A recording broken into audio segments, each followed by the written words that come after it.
Throughout history, there have been many potions, remedies and medicines designed to treat human illness. But in certain parts of the world, there exists an ancient formula which has been designed to heal the human spirit. This medicine, born from the deep jungle, has been used throughout history by many ancient, lost civilizations. Countless people from many walks of life have consumed this medicine and encountered separate, profound spiritual experiences. But each and every one of them say the exact same thing. Life will never be the same again. I'm Hawaii 5-0, and this is Ayahuasca. Hey!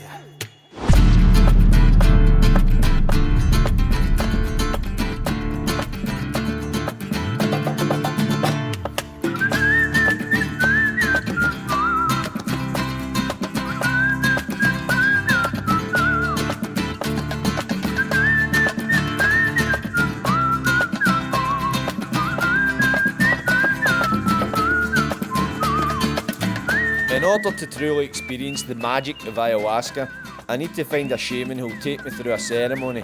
DMT, the vital component in ayahuasca, is a Class A drug in the UK, so I must travel overseas. In order to find somewhere legitimate, I'll need to find someone who has been there before. My name is Chloe McNiven and I am the founder of the Soul Hub. The Soul Hub was created with a mission to transform people's lives. I had always heard that ayahuasca and I had always been curious and always been open-minded, and I had friends that had tried it and they'd always say, Chloe, you need to go when you're ready. And I'm like, what do you mean? I'm ready. And I absolutely was not ready. I would tell someone that this is an opportunity to sit with your subconscious mind. The minute you sign up, this stuff starts to work.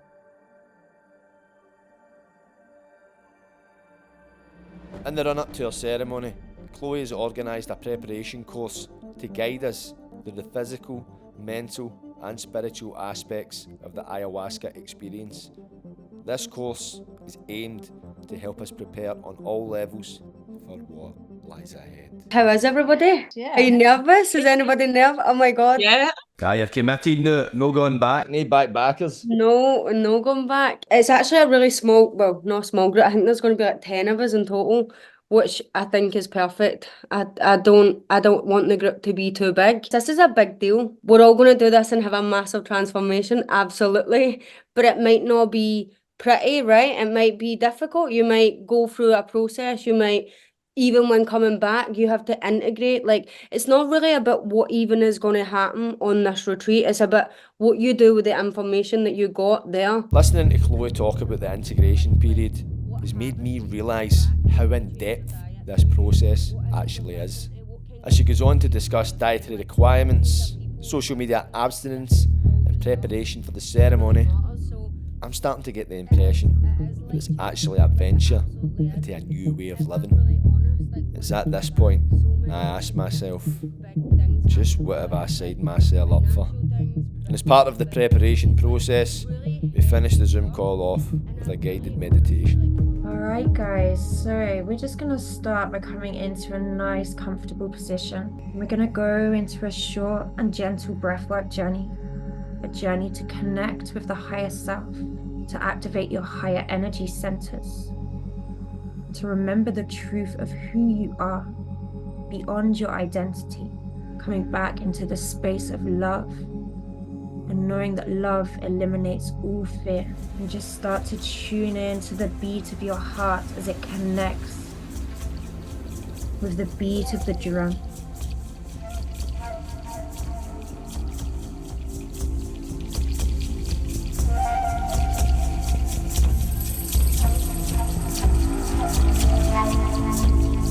And this is your time to go on a journey into the unknown.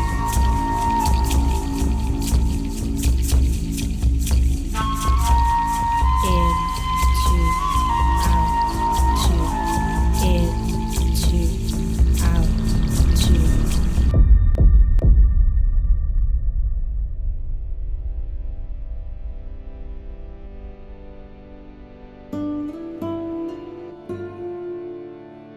Due to the potency of ayahuasca and the location of its ingredients, there are only a few places in the world that have accessibility to its ancient formula.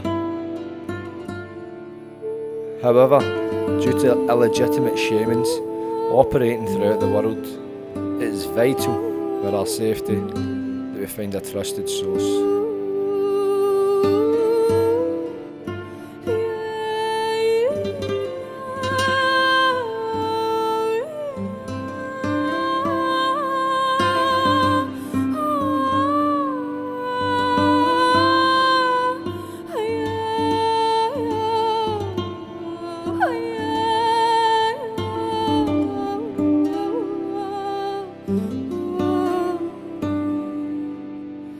Blessed we are to dance on this ground with the rhythm of saints to carry the sound.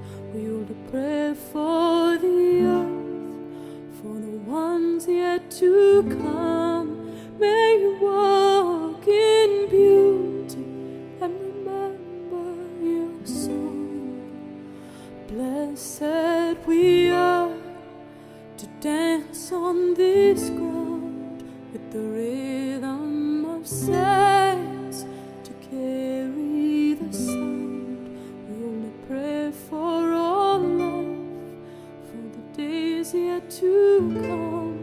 May you walk in beauty and remember your song. Remember why you came here. Remember your life is sacred. Remember why you came here. Remember your life is sacred. Ay, ay, ay, ay, ay, ay, ay. Ay, ay, ay, ay, ay, ay, ay, oh. Ay, ay, ay, ay, ay, ay, ay, ay. Ay, ay, ay, ay, ay, ay, ay, oh. Ay, ay, ay, ay, ay, ay, ay, oh. Ay, ay, ay, ay, ay, ay, ay.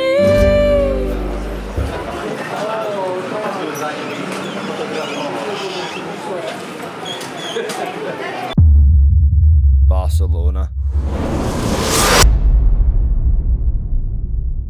Said we are to dance on this ground with the rhythm of saints to carry the sound. We will pray for the earth. As we travel through Barcelona, I can't shake off the feeling of doubt and impending doom.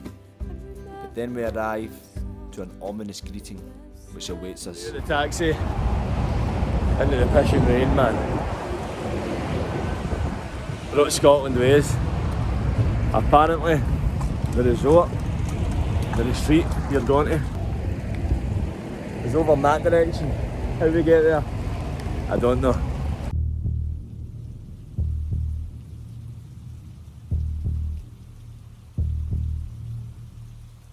The closer we get to what we think is the retreat, suddenly Chloe's words echo in my mind.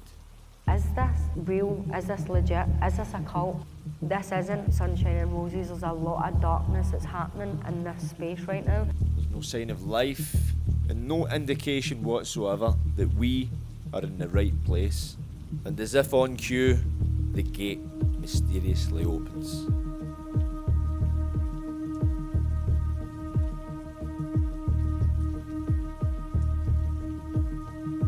But out of nowhere, a man in a car stops us and asks where we are going. After we explain the situation, in broken English, he tells us to head to the house.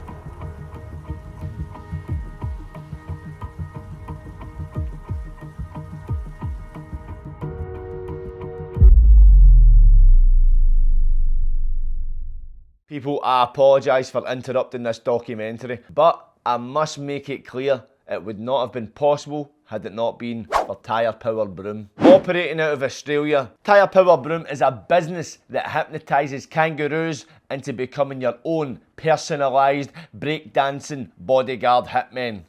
I'm kidding on. They sell tyres. They sell the best of the range passenger, SUV, commercial and 4WD tyres to suit all budgets. Top quality brands including Cooper, Maxxis, Mickey Thompson, Falcon and many, many more. Tyre Power Broom are your go-to specialists for tyres, wheels and wheel alignments. They've been in the game for over 20 years and they're still no tired. Tough crowd. So, go check out their website and enjoy the rest of the documentary. Immediately the gentleman sends us out of the house and across to a cabin on the other side of the property. There we receive a not so friendly greeting. Barking dog, man. Any spiritual dog, you think? Spiritual dog. Hello.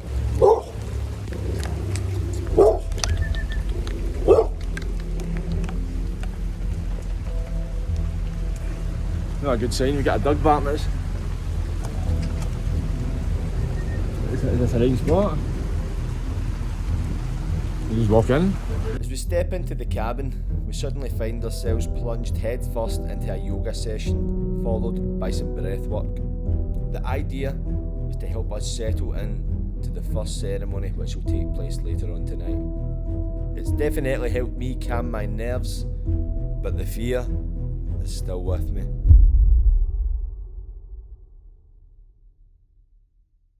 Afterwards, we head over to our rooms to get settled in our accommodation for the next few days.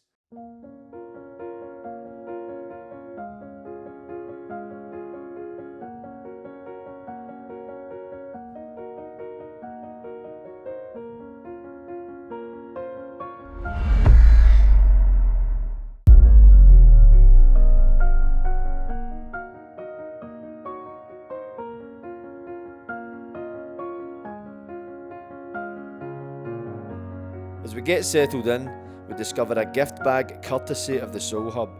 Inside is a journal where we are instructed to list our intentions in regards to the Ayahuasca ceremony, citing what we'd wish to cast out from our lives and also what we would like to bring in. Fire will be lit. We'll cast those intentions into the fire along with a mound of earth, and then the ceremony will begin. What I compare it to is that kind of feeling of getting on a roller coaster. When you're about to step on it, you've got the nerves, you've got the anxiety, should I do this, should I not? And as you step onto the roller coaster, you're braced into your seat, you get secured into position, and your mind is telling you get off this roller coaster. Pre-match nerves, let's just call it.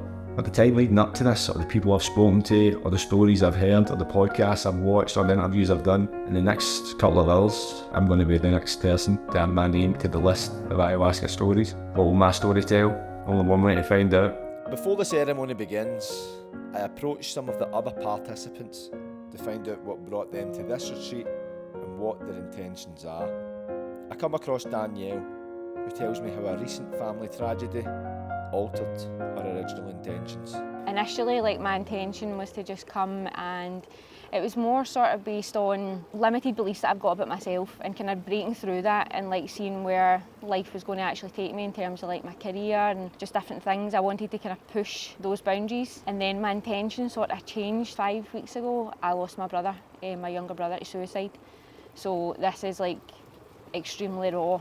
So I'm going to probably, I think now after that, I just need to go in with an open mind, and it'll show me what it needs to show me. I also met Siobhan, who offered an optimistic curiosity and anticipation of ayahuasca's potential. It blows my mind that there's just something out there that works with our body, that knows what our body needs, and that can help us overcome whatever might be holding us back in life, whatever that may be, our worries, our doubts, our fears.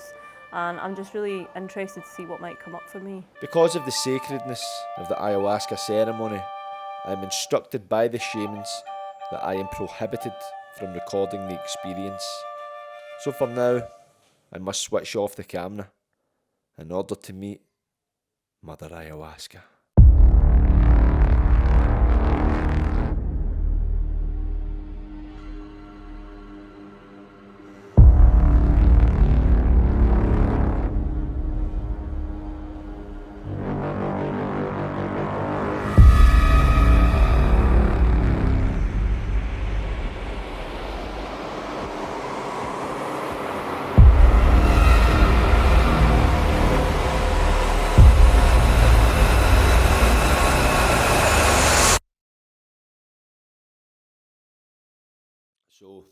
it's 10 AM and it's the day after the first ayahuasca ceremony, and all I can see is, what the actual fuck? That was absolutely mental. We went in, we weren't allowed to film the ceremony itself.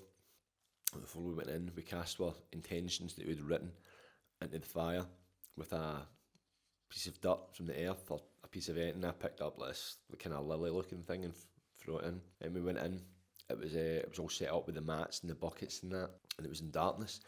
The shamans were wearing these kind of gowns, and from the offset it was like, right, it was a bit of a tense atmosphere. Everybody was kind of nervous because everybody that was doing it was all first timers. So what they do first is they do a rapé ceremony, which is some kind of tobacco which they blow up your nose. So naturally, I volunteered first to do that. And they blew the rapé up my nose, and all I can compare it to is it's like sniffing really, really, really mixed kunso.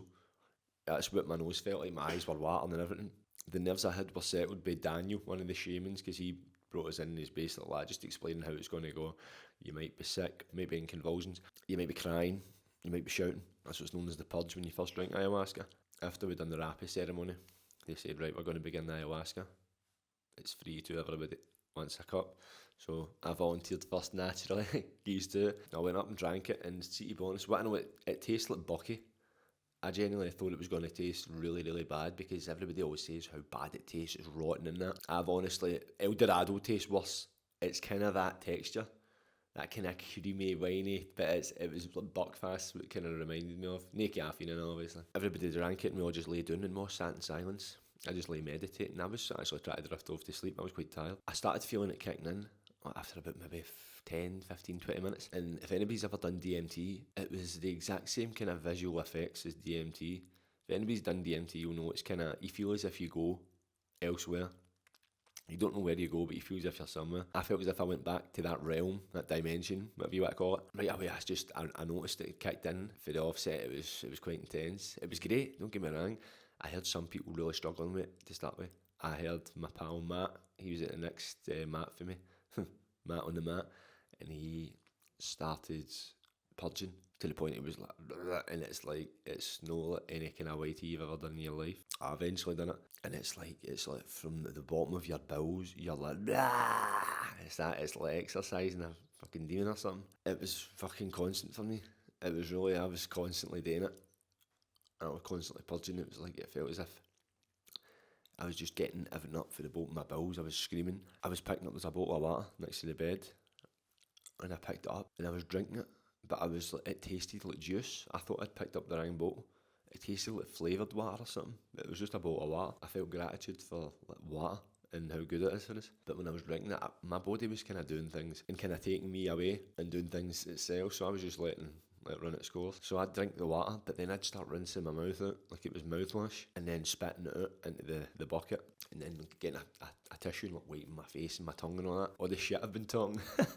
That's what it felt like a sign, man. But there was times it was really tough. It was a really, really, really intense trip at times. It felt like a severe acid trip or something. But there was a lot of lessons I had to work through, like namely like fear. When you're having a kind of bad, dark experience, you kind of need to realise, right, what is this teaching me? Once you work through that, that's how you kind of learn those lessons. So we've got up the day and I'm still ingesting it all because it was a lot to take in.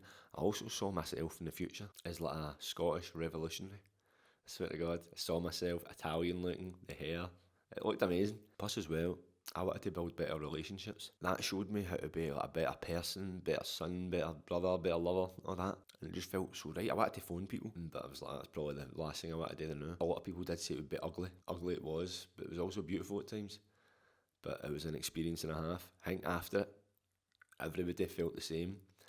It's indescribable. The ayahuasca wore off after a number of hours, and I was planning taking another cup, but I was just so tired, and I was just like, as soon as I get the courage, the strength, to take it up, I'll drink it. But it never came. And then they stopped the ceremony about 4 a.m. After the ceremony, there was a few mixed reviews. Some people were like, I don't know if I want to do that again. I was one of them. I'm like, I don't know if I want to do that again. But I've woke up this morning ready to do it again. Because what they say is the first night is always the worst. That's the purge, that's like the death. The second night is like rebirth. So, I'm ready. I'm ready to go into it, man, and see where it takes me. I'm here for a reason, so I'm here to do the work. So, right now, It's first thing in the morning. We're going to have something to eat. We're going to jump in the swimming pool. And I'm going to prepare for day 2 of Ayahuasca. As I head downstairs, we are greeted by a nourishing breakfast, courtesy of the talented chef that is Megan. This gives us a chance to refuel our bodies and share our experiences of the night before. There's mixed emotions in the group. I personally feel a sense of enlightenment, but others seem to be more traumatised by the ordeal.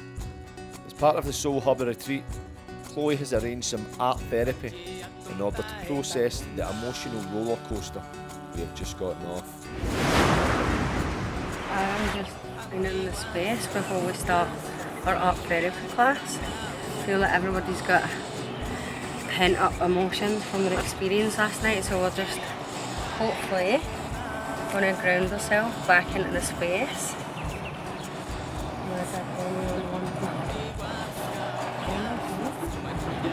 And then we're going to just draw out imagery as a bridge between our consciousness. I feel like when we add words, we can then add, you know, our beliefs.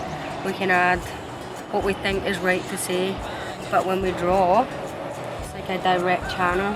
Whether you're good at drawing, bad at drawing, I feel like this is a great way to like remember your experience on a canvas. And whether people would like to or not, but look at it and bring them back to this moment and remind themselves of the lessons and the hard work they've done. So yeah, I hope.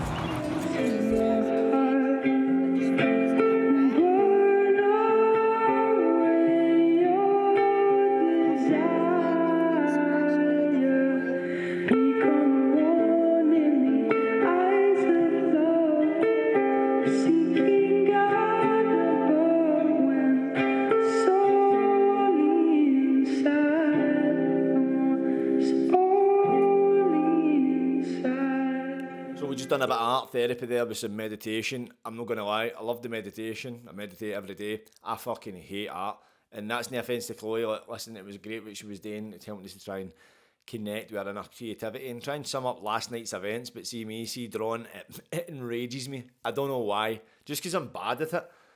I can draw some things, but the stuff I draw like fucking drug addicts and Lacoste trackies with 3 teeth. That's my thing. I started trying to draw a face, and I went, you know what?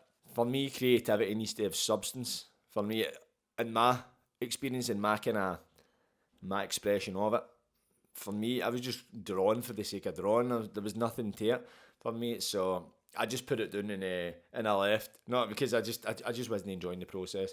But fair play, it was a good wee thing for everybody to catch up on last night's events. So next we've got some dinner. We've got some chicken, sweet potato and avocado and all sorts of fruit. Then we're going to do a workout. Then we're going to prepare for the second Ayahuasca ceremony. Tensions are high with the second Ayahuasca ceremony only hours away, so we decide to do some fitness therapy.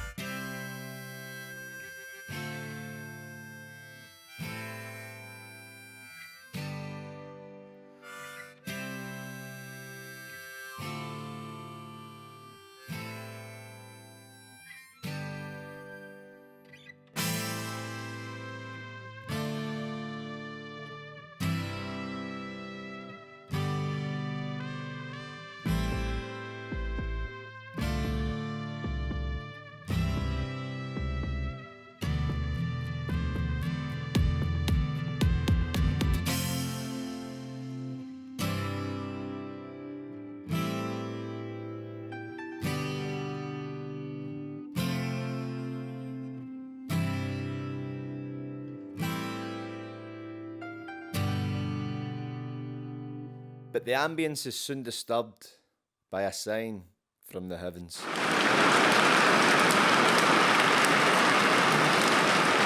This is not very common here. In this part of the country? Yeah.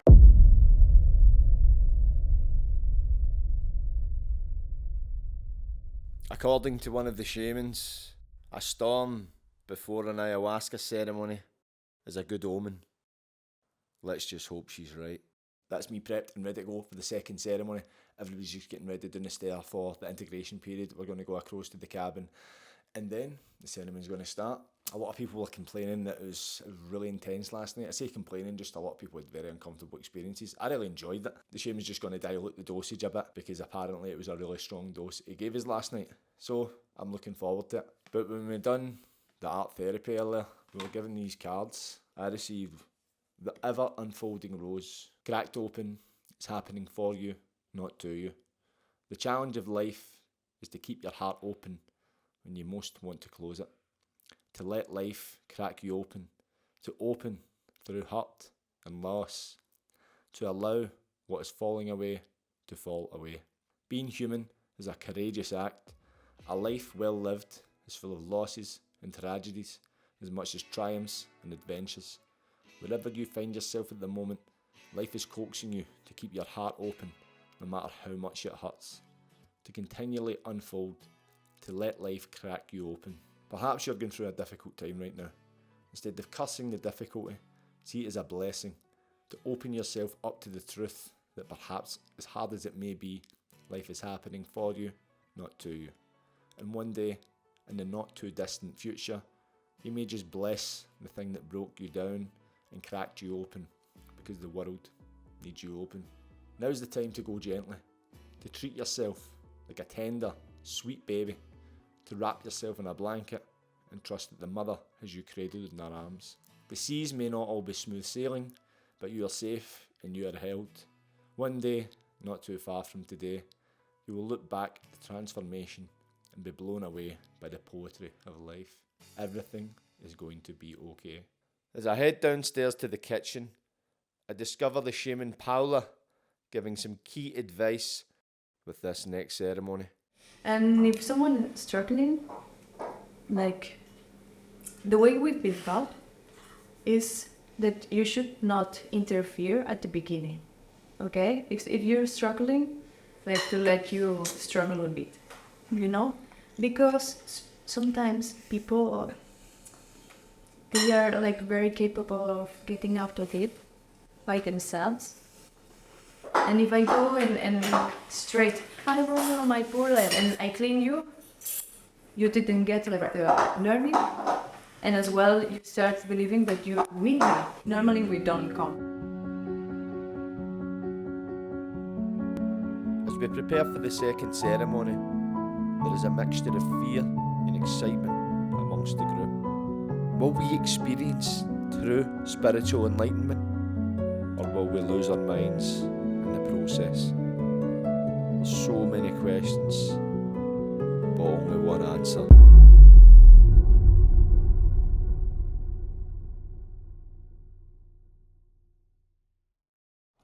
So currently it's Saturday morning, just after the second night of Ayahuasca. I woke up in the cabin there, it's 9:30, and last night was a wild ride indeed. Some people had half cups, some people had like a third. I had a normal cup as I had the night before. It was great, it was dead gentle.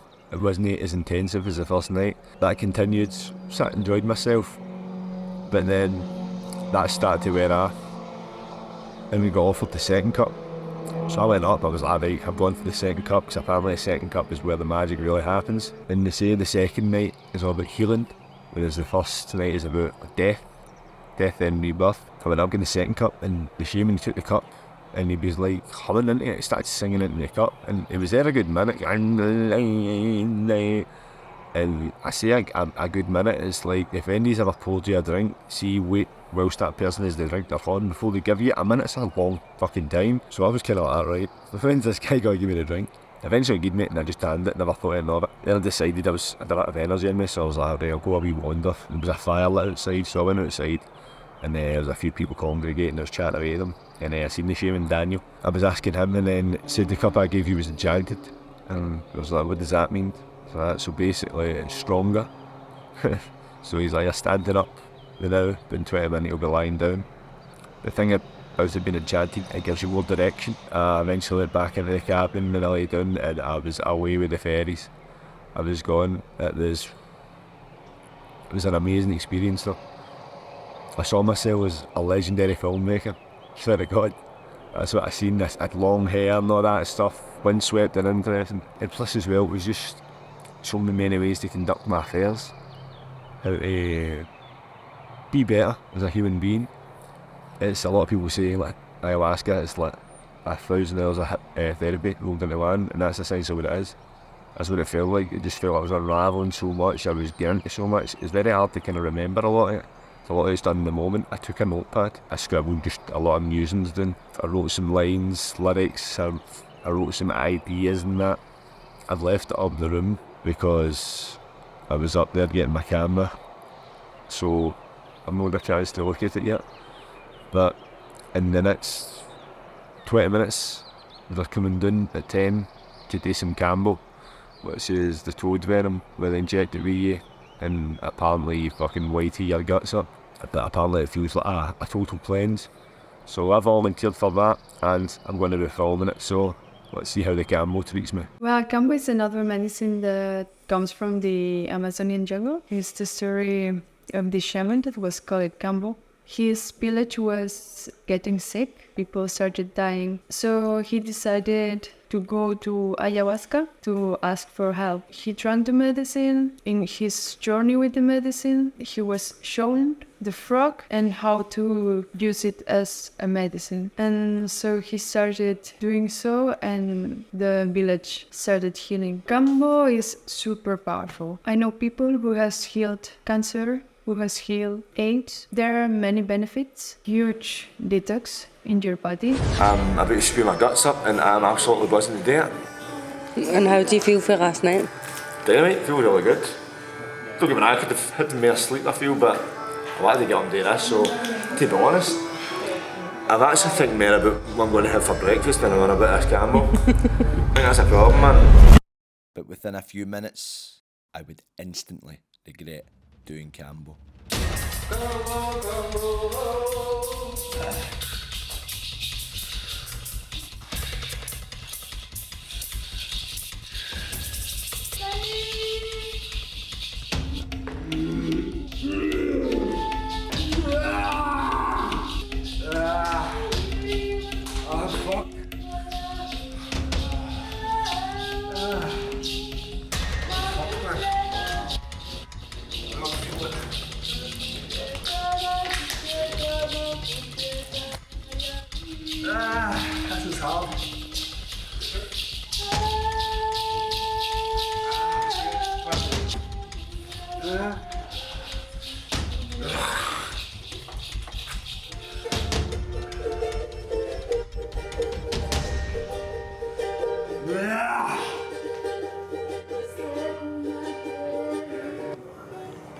Fucking frog venom 1, 5-0. I'm fucked. That was one of the worst experiences in my life.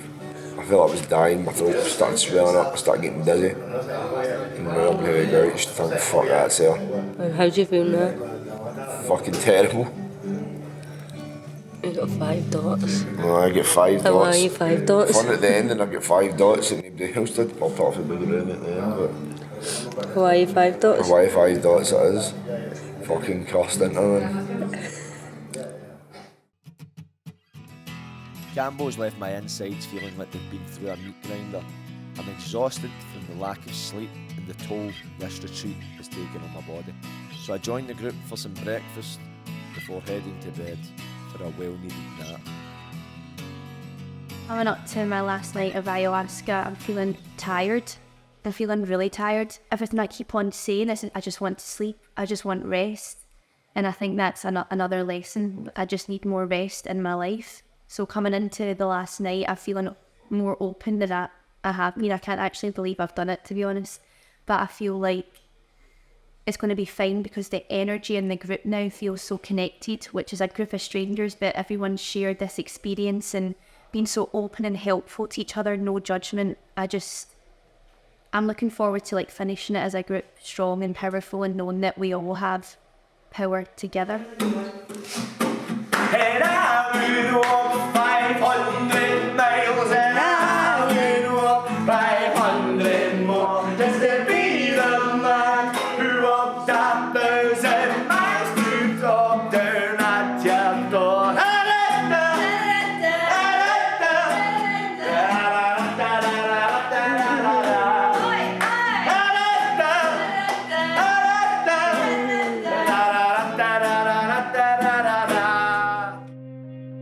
preparation for the final ayahuasca ceremony scheduled for tonight, Chloe has arranged a session focused on animal movements in an attempt to prepare our bodies for the last dance. My mind is tired, body is beaten. The last thing I want to be doing is another ayahuasca ceremony, but I remind myself just why I'm here and try to summon the strength to finish what I started. Apparently, the final night of ayahuasca is when the body reconnects with the soul.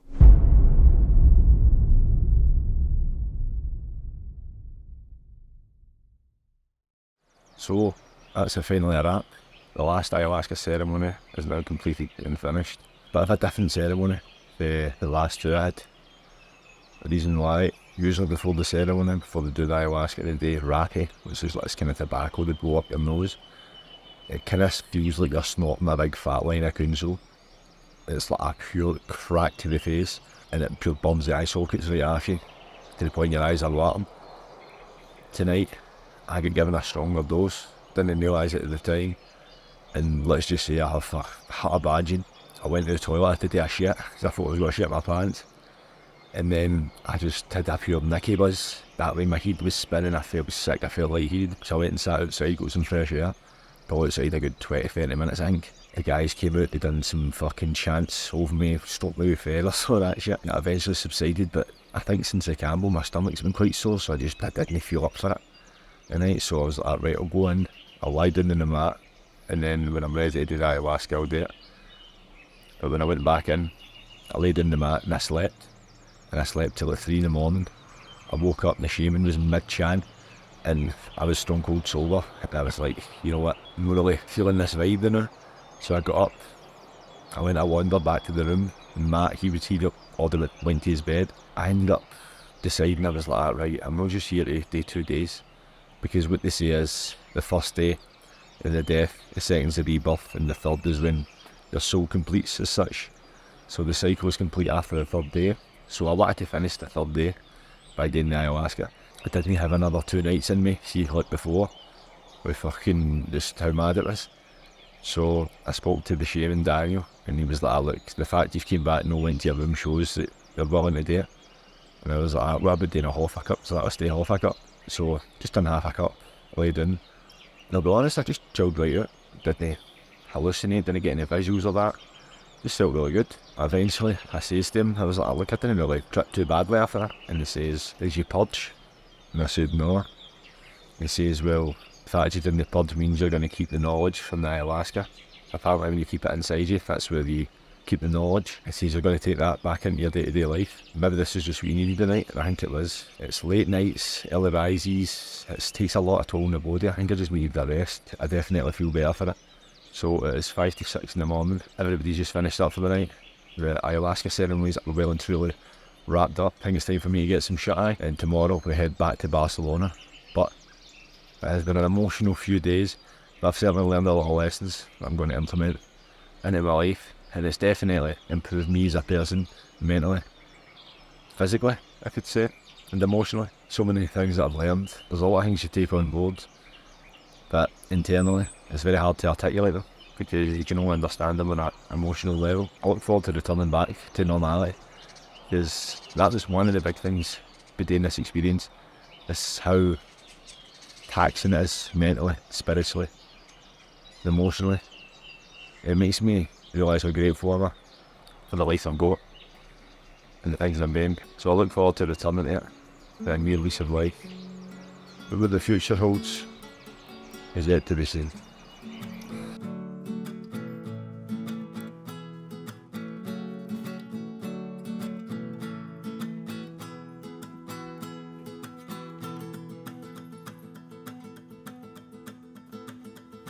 Yo me encontraba perdido y muy solo en medio de tanta oscuridad.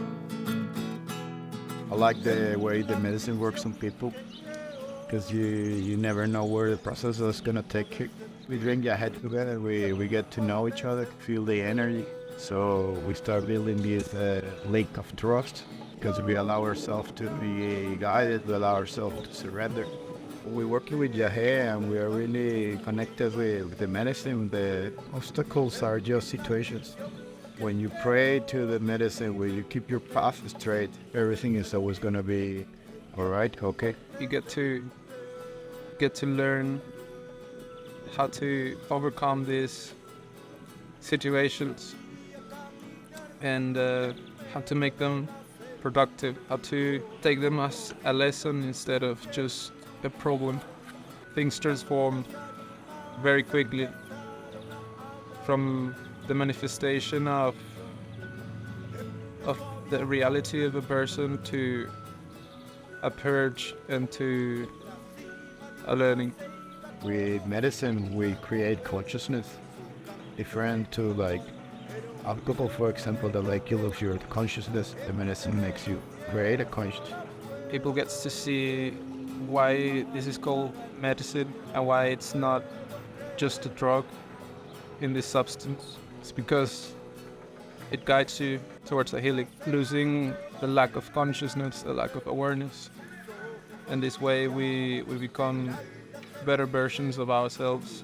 And so this way we become healthier human beings.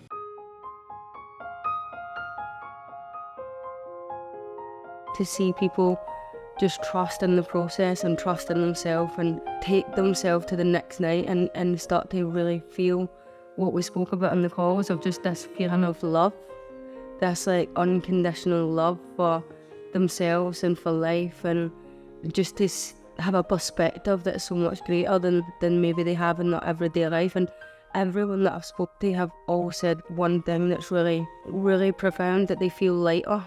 They really feel like they've let go of some emotional baggage or experiences.